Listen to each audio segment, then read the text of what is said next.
This is a short video just to talk through quickly how we would approach planning for a large-scale equestrian development. The first thing I would advise is that if you are looking for a new site from which you wish to develop an equestrian facility, first of all, check out the designations in the area that you're looking.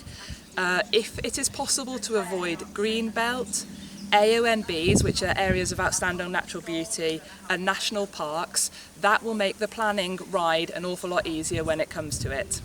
So when we're approaching how to get planning for a larger scheme, the way that we do it is we sit down, and step one is very much brainstorming everything that you're looking at doing on the site in the sort of short to medium term, what your scheme needs to look like, what the facilities are that you need in order to run that business.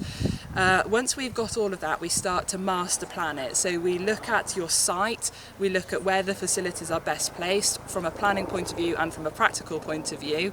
and we start to do a sketch layout and see how it all fits together. So a recent example is that we helped a client change the use of pretty much a whole farm to a commercial racing stables in Worcestershire, and that comprised about 110 acres, and that was going to be used for grazing and gallops and canter tracks and warm-up areas. And then there were some existing agricultural buildings that they wanted to change the use to an American style barn, and it was going to be for up to 80 horses with solarium, vet and med area, and it was going to be a large scheme including some grooms accommodation and various other things. So once we had sort of plotted on where we thought the facilities needed to go, how the scheme all fitted together, the next stage that we took, step two, was we went and approached the local planning authority through a process called pre-app, and we wanted to engage with them at a really early part of the process so as that they could see what our plans were, what the whole scheme looked like, and that we could work with them in developing it up and bringing an application forwards. It wasn't something that we just wanted to plonk on their desks, here's an application, and then be surprised about it. We wanted them to expect it, to be in favour of it, even before we'd actually submitted the application.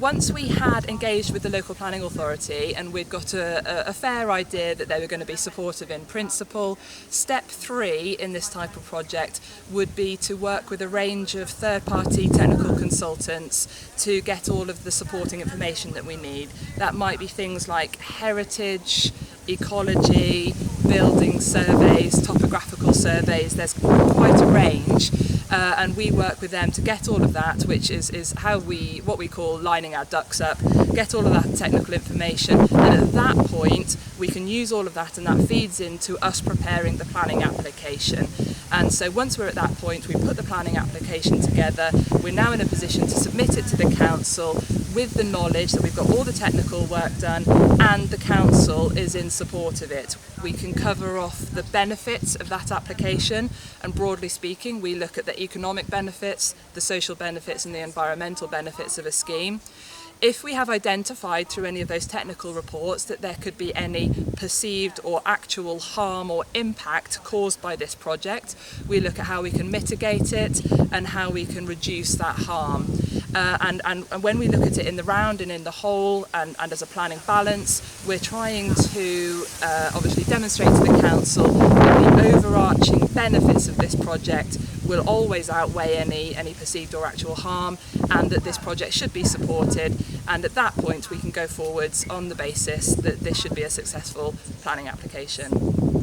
Just as a quick word of advice though, especially on large-scale equestrian developments, be mindful that it is a pretty expensive process by the time you've paid for all of the surveys and all of the third-party things, and actually even the planning fee on a large-scale one can be quite expensive because it's considered a commercial development. And secondly, it's very time-consuming. By the time all of the pre-work has been done, the pre-app engagement, and we've actually prepared it and gone through the process, it can be months, if not possibly even into a year or more. So allow yourself plenty of time and a good budget just to get through the planning process.